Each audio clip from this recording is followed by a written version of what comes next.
All right, let's get started. I never thought being in front of the classroom would feel so weird, but this is awkward. And hey, there goes my Wi-Fi, but it's too late to set it up anyway.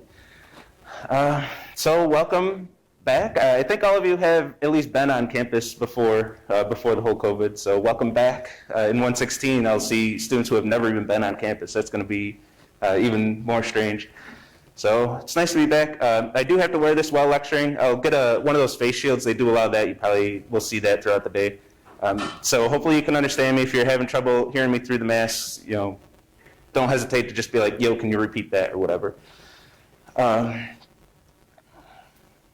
guess we can just start talking about the course. I assume you've all seen me in 116, I guess. If any of you haven't, I'm Jesse Hartloff. I just go by Jesse. I like to keep it casual. If you prefer more formality, I'll still respond to like Dr. Hartloff, professor, whatever. But I prefer to just go by Jesse. We can keep it on a first name basis. So let's get started. I actually do want to set this up, but I don't. No, I'm not going to bother. I can do it on my phone, I guess. So I spent a year and a half getting all my setup in my streaming setup and everything where I want it. So there's just going to be a little adjustment as I freaking do switch back to what should be normal mode, but is not. Okay, got it on my phone. So I might as well, not to leave you in the dark, talk about what I'm setting up. I used to stream on Twitch for the past year and a half, and one thing I really liked about Twitch is the live chat. I like having the chat there. It helps you interact with lecture. Just by typing in the chat, you don't have to raise your hand. I don't have to shut down the entire lecture to talk to you. Something I really liked about that. I want to keep that going, so I'm going to use Discord for that. If you go to the Discord server, there's a channel called Lecture. I'm going to have that open, ideally on my laptop in future lectures. But right now on my phone, I'll have that chat open. So we can still have some live chat. You got a question, you want me to repeat something, you want to share a meme, whatever you want to do during lecture that you want to share with the class, I'll be watching that during lecture so we can have some more interaction. I always hated these lecture hall lectures where there's only 100 of you right now, but sometimes hundreds of students, and I just have no interaction with any of you. Everybody's too afraid to ask a question, except like one person who says, can you repeat that after everything I say? We get those kinds of things. I like the chat. It really helps, especially when something goes wrong in lecture. I'm notified like immediately. 20 people post in chat, hey, we can't see the slides. You're on a different tab or something like that. And of course, when something I say doesn't make sense, I can always look at chat. Everybody says, I'm confused. I know to go over that more, et cetera, et cetera. Yeah, you get the idea, right? Yeah. Do we have to use our UB email for Discord to have? No. Nope. So the question is, do you need your UB email for Discord? No. It's open to everybody. It's a public server. Everybody can just go in there. And yes, you can be anonymous. So we monitor the spam. It hasn't been too bad in previous years, but I also haven't used it during lecture before, so we'll see.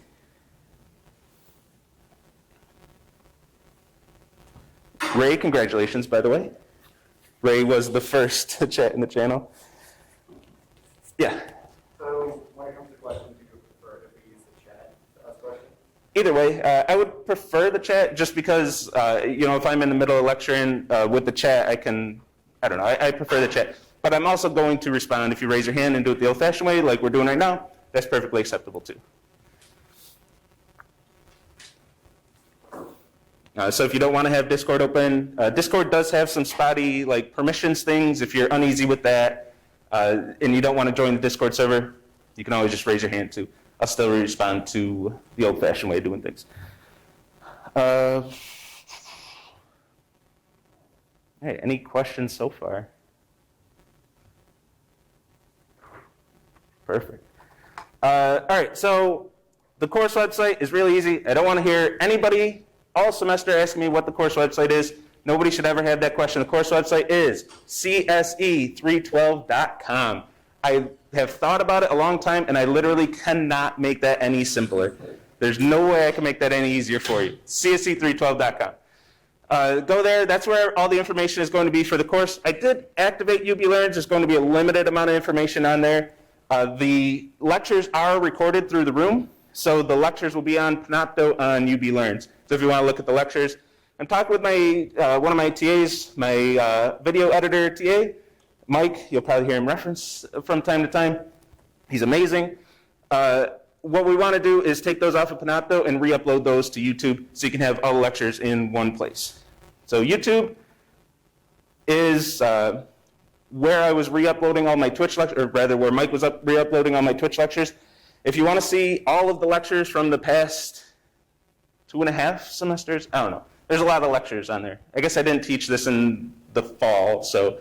But anyway, I don't know. I don't remember. Anyway, there's the whole course on there multiple times.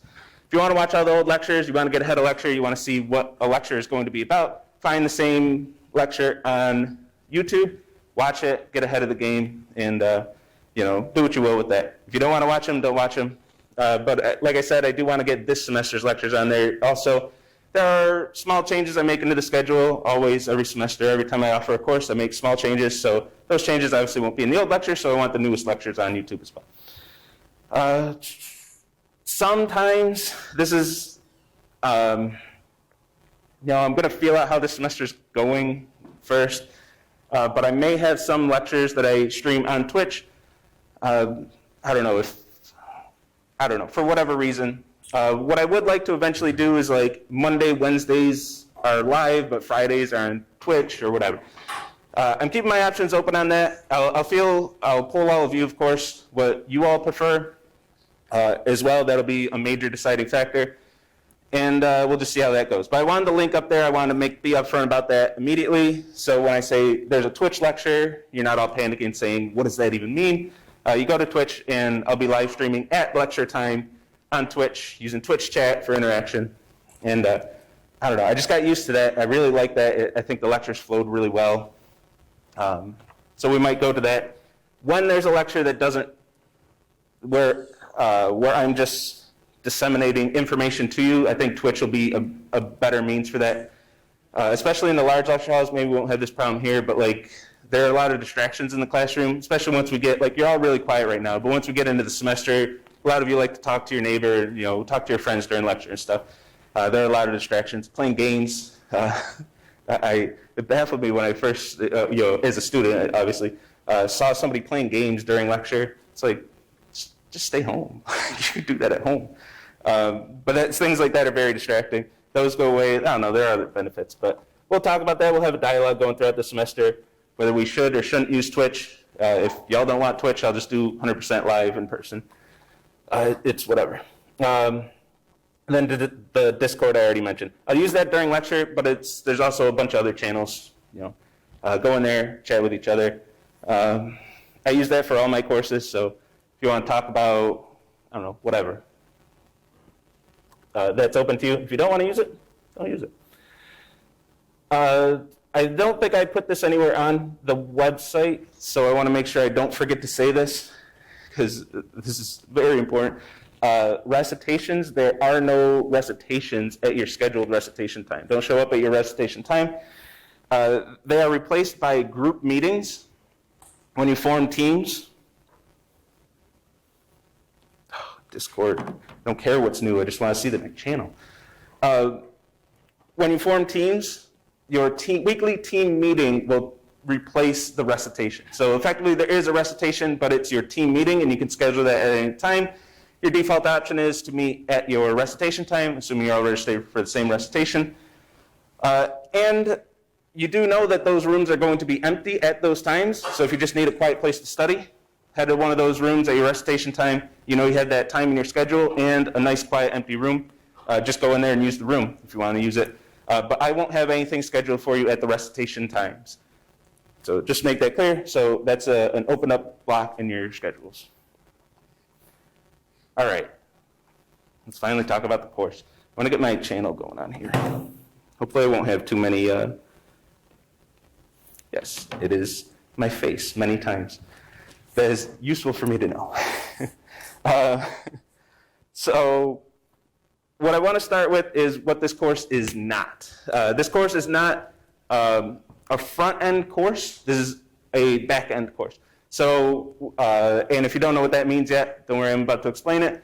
And also, you come to the right place if you don't know what that means, because I'm going to let you know all about it. Front end is messing with HTML, making forms, making divs, paragraphs, making like a list. You probably did this at least in 199, CSE 199. You make a website, make a list, a bulleted list, a numbered list, your choice. You make a table, you throw that up on a web page. You sprinkle in a little CSS, you change the colors of some things. You add some JavaScript to make it a little bit interactive, where the user can click a button and the background changes from green to blue. There's a lot to that. Obviously, we can keep going down that road and learn all kinds of stuff. There are front-end frameworks that you could learn. I could teach you about React and showing you how to build really nice, fun, interactive websites.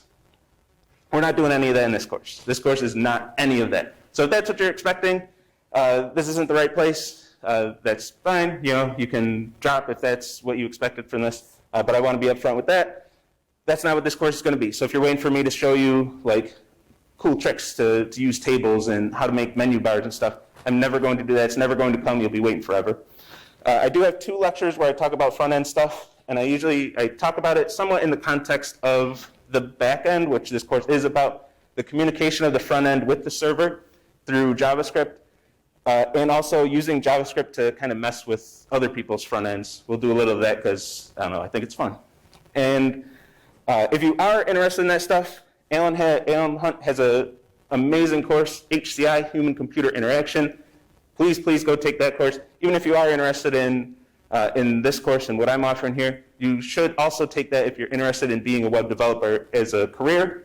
If you're interested in doing web development for your profession, take both courses. They're kind of the 2 pieces of the web development puzzle. He'll teach you all the front end stuff and how to make, as the name implies, how to make websites that humans can interact with and interact with well. And then this course is going to teach you what happens on the server side. So when you're messing with your browser and sending requests to the server, how does the server handle those requests? That's what this course is. So just to be clear on the differences between those 2, I always have this fear, we're going to get like halfway through the semester and somebody's going to be like, you haven't even shown us HTML yet. And I'm not really going to. There's 1 lecture in the schedule. Comes pretty late. It probably is about the halfway point.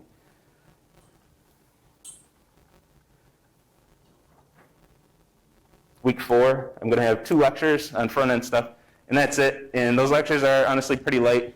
I just tell you, like, HTML has elements. Those elements can have properties, and that's about where I leave it. There's also other courses. I haven't really looked into them too much, but there are other courses on campus in, like, the art school. I think they have a front-end design course where that's all you do is you just mess around with, like, HTML and CSS all semester. So this course, no front end, very little, I shouldn't say no, very little HTML, CSS, JavaScript. And when I do cover it, I'll never ask you, I shouldn't say that. I guess I do for the project, it's implied that you have to write some. But I'll never like assess you on your HTML, CSS, and JavaScript. Even that's a little too strong, because some of your JavaScript I will. Yes? We can make like a really complex Absolutely. project if we want. Absolutely. So the question, hi Nick. Yes, you can make a very complicated front end for your project. I'm not going to stop you from doing that. I just want to be clear that you're not getting like extra credit for that stuff. Except there's one, I don't know if I'll leave it in or not, but I do have one like bonus objective on homework that says make a cool front end.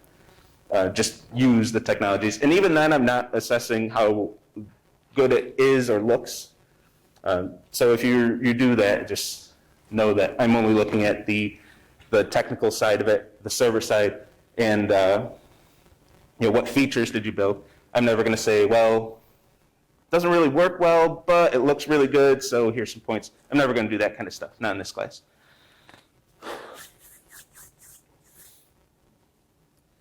Am I missing anything?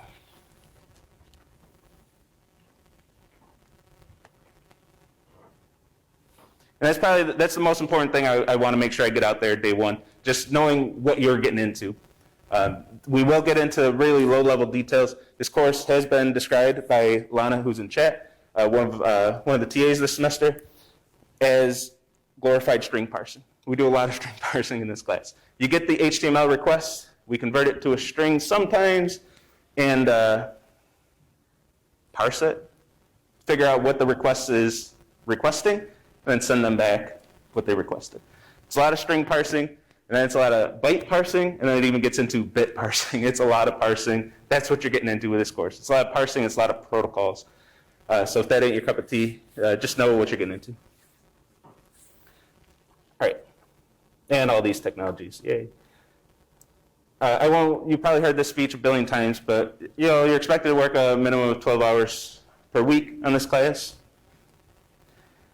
You've made it to this class, so you know all about the difficulty of CSE courses, so I won't dwell on that.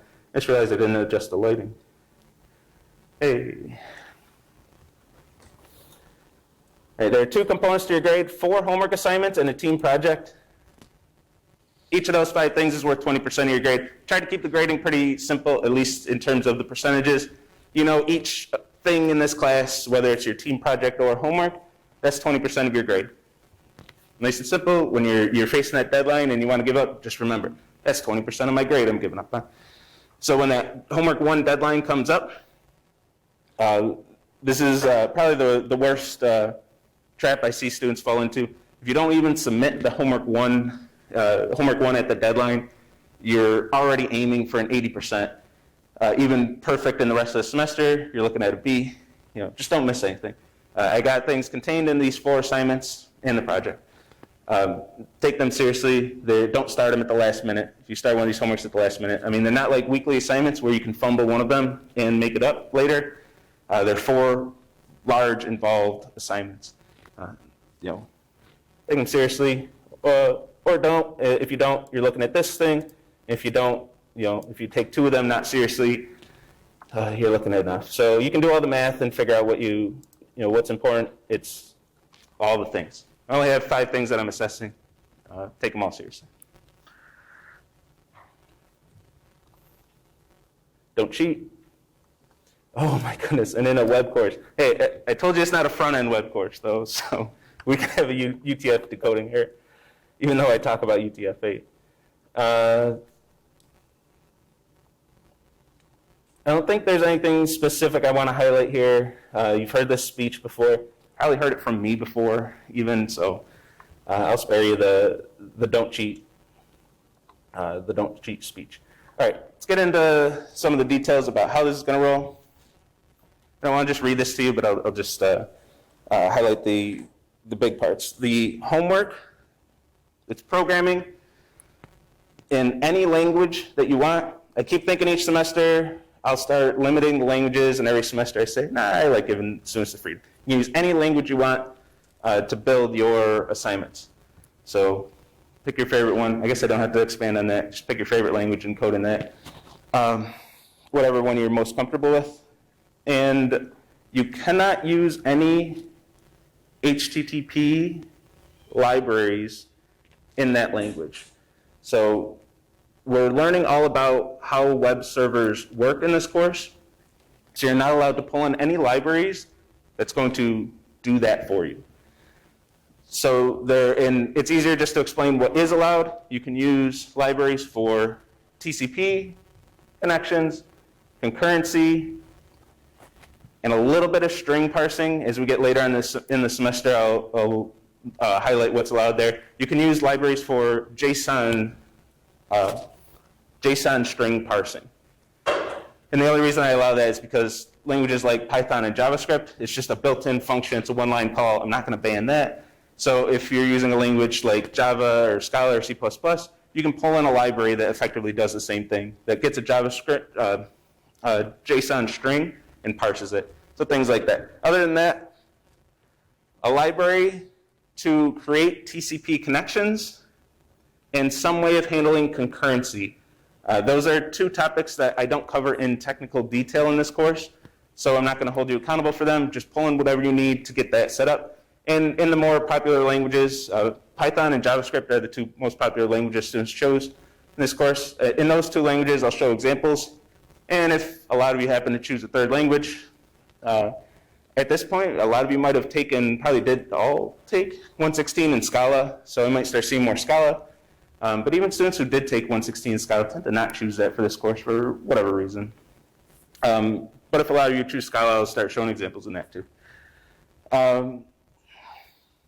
So anything that does the TCP in concurrency, that's allowed.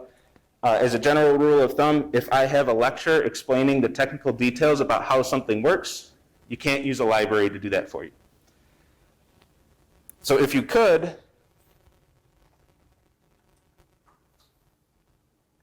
I say that speech for the project. I'll say it right now. If you could use whatever you want, for what we're doing in the entire course, you could just pull in a web framework, and in not too many lines of code, probably less than 100 lines of code, you could do all of the homework assignments. The point of the homework assignments is to get you to understand how those libraries and frameworks work. So you're going to be building that web server from scratch, starting with a TCP socket connection. The TCP socket connection is going to send bytes, just ones and zeros, over the internet, and you got to interpret those ones and zeros and make meaning out of them. That's what a web server does. That's what we're going to do in this class. So if I let you use libraries, one, you wouldn't be learning anything, which would be a travesty. And I guess that's the only reason why. This is all about education. You would obviously use those frameworks in your real projects out in industry and for your project. But for the homework, that's where we want to peel all those back and show you how these things work. That's the whole point of this course, really. For the project, you're allowed to use frameworks. You can use whatever you want. Everything's on the table. But anything you do pull in, you're going to have to write an open source report for those libraries. So any technology you pull in, you want to use Django for your project or Express, you got to show me how that library works. And for this, I require you to go through the code, whether it's called open source reports, go through the code of that library that you're using and show me exactly where that library does the things that you did in your homework.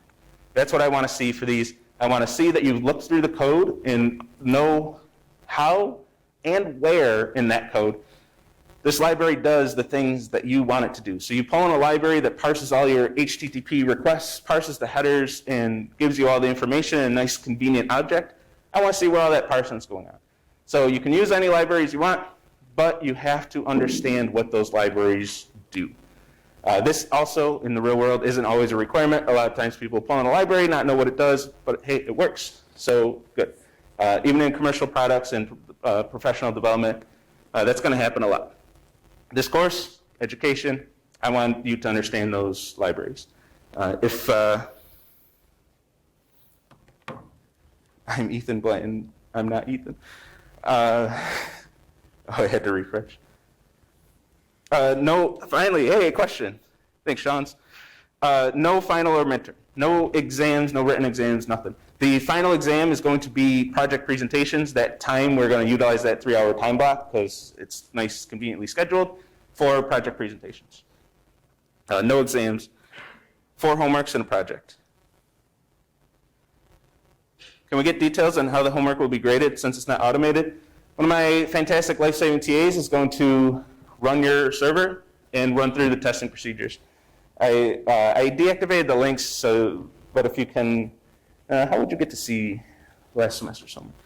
Anyway, each objective on homework, I end with a testing procedure, which outlines exactly what the TA is going to do. And that's the same thing that I give to the TAs. It's going to say, run the app, go to this URL, go to this path, look for a button, click it. It's going to have the testing procedures.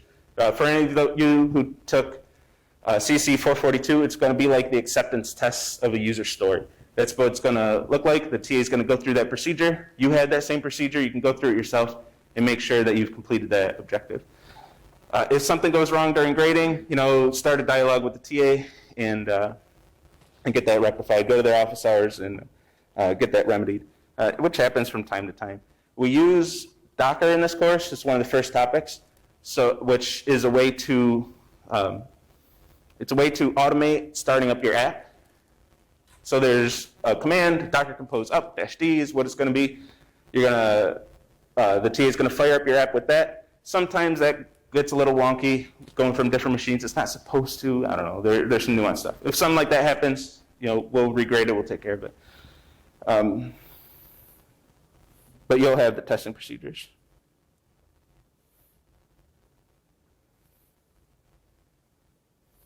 RIP Node.js, what's that mean? You can use Node in this class, yeah. Yeah, well, when I said JavaScript, Python and JavaScript are the two most popular languages for the homework. When I say JavaScript in that context, I mean Node.js. Using JavaScript for the backend. Not Express. Not Express, no. There's I think it's called Net, the Net library in JavaScript and Node. You include that, and then that does your TCP connection. Then you build up from there and build basically what Express does. Or rather, I don't want to get into the details later, but Express doesn't really do anything. Express just uses a lot of Node's built-in functionality and adds this idea of middleware on top of it. Express, the library itself, does almost nothing. So if you're using Express for your project, you're going to end up in the Node.js code, like really quickly. And why?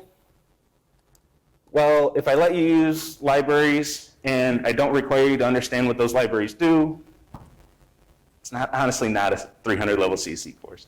We could do that at freshman level. If we had a big module in 199, we could do it there, like a 4-week double module. We can have you install a web framework, read through the documentation, go through the tutorial. A lot of you probably did that in high school. Maybe not a lot. I don't have a sense of how many, but if you took AP Computer Science, that's something you're capable of doing in high school. It's not a 300 level computer science course. In this course, I need you to know what those libraries are doing. I need to get some educational value out of it, not just I went through this tutorial and hey, look, it works, neat. I need more out of you from that. You need to get, let me rephrase that, you need to get more out of this course than that. Because you would walk away from that going, I built this cool website, but I have no idea how it works. Kind of like you did walking out of 199. You probably had the page change colors when somebody clicks a button, but did you understand how it works? Did you understand how setting the cookie worked? No, you cut and pasted Alan's code and said, okay, I'm done, right? That's not what this course is. I need you to understand the technical details about the website that you build, the web app that you built. If you don't have reports, ConsQuiz can be all the way up to a 0 on the entire project. I've never had to do that. I mean, just take the report seriously. I've had to dock grades by quite a bit, never all the way to a 0.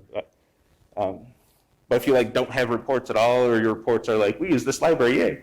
I'll just point to this line and say 0. There are 5 features listed above. I didn't read them off, but I want to add more detail to that. So when we get to project time, I'll talk about them in more detail. But each of the 5 features is worth 15%, and then you have a presentation at the end of the semester, 25%.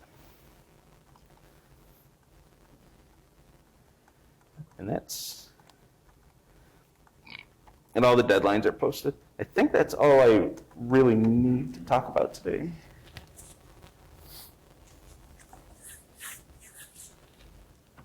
Check chat.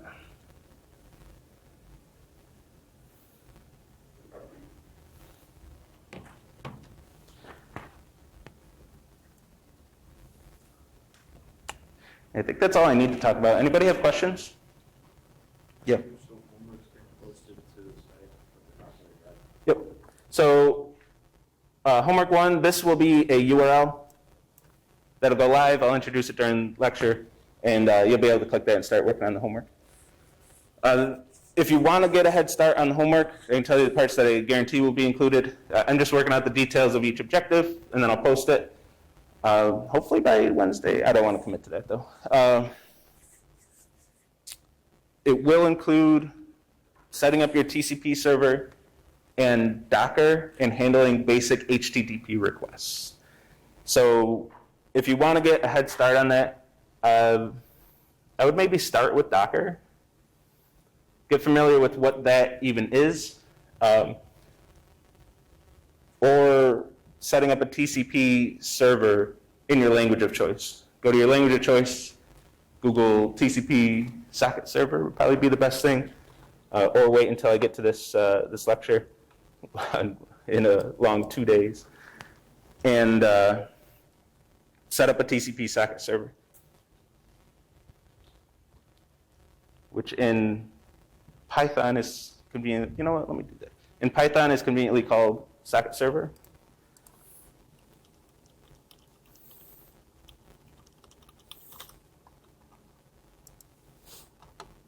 This is the one you want to look at. Don't use socket. The first time I taught this, this class, a lot of students used socket, which is, this is adding a few layers on top of that library. If you use raw sockets, you're asking for trouble when we get to web sockets. And that socket term's overloaded, isn't it? Use socket server, and you'll avoid a lot of problems, a lot of trouble. Socket server, TCP socket server, and that gives you a socket server. And there are examples on this website. In Node,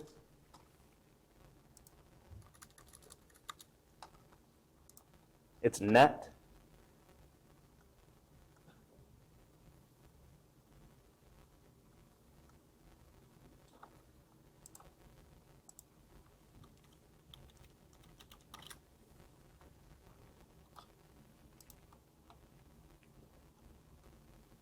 Query net, create server. Here's a good example right there, how to use that. If you're using Scala, geez, what was it? The first time I taught 116 in Scala, I actually had students doing TCP sockets, which was a mistake, but.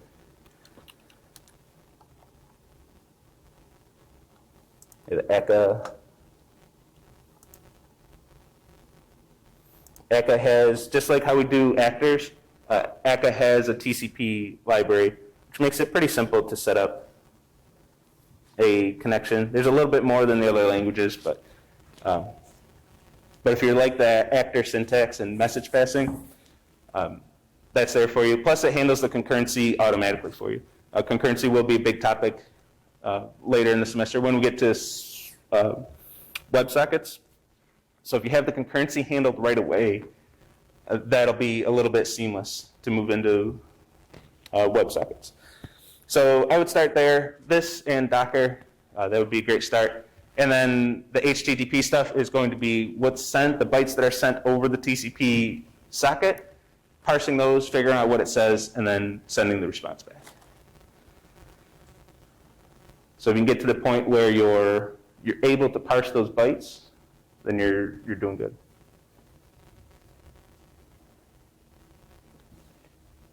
Any other questions?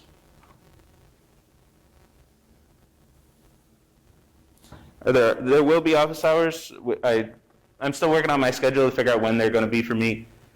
Once the TAs have theirs, I haven't even asked them when they want their hours yet, but those will be posted. I'll have those somewhere. I'll announce them during class. So we have to use the same language for every homework. Yeah, for your homework and project, you can use 2 different languages, of course. Some students do switch languages between homework assignments. You're allowed to do that. You're fully, I'm not going to ban that or anything. You will have to redo some of the work that you've done on previous homeworks. But from what I've seen, the students who are switching languages have really terrible code in their first language, and they're struggling with it. That's why they want to change. So they really would have to redo it if they stuck with their language anyway, because they wrote their first few assignments so terribly. So that's really not even much of a concern. But if you want to switch languages between homeworks, homework 1, you tried out a language, you didn't like it. Homework 2, you want to get rid of it, go for it. Yes. Yep. It says on the website that you can't use libraries that complete a part of the assignments. Mm-hmm. Like you mentioned, I thought it has a concurrency already. Yeah, so anything that does TCP or concurrency for you is allowed. Like concurrence, so when I mean complete one of the assignments, if there's something I'm showing you in lecture and then I'm asking you to do on the homework assignment, if the library does any part of that, then that's not allowed. But I never talk about concurrency. I don't talk about how to set up concurrency. I'll do a few examples in lecture just to try to get you over that hurdle, but But it's not one of the learning objectives of this course to get you to understand concurrency. I expect you to have that coming in, so, I'm not going to test you on it. How do we form our groups? How do you form your groups? I would do it on Discord. Post in the 312 channel and say, anybody want to form a group? I'll have more details when we get closer to that. The group project's going to be, it's not going to start up anytime soon. But once we get closer to that, and if you want to get ahead of the game, you want to form a group of 4 and start talking about it, Discord would probably be a good place, the best place. All right, anything else? All right, I got nothing else. I'm not going to hold you any longer than I have to. So see everyone Wednesday.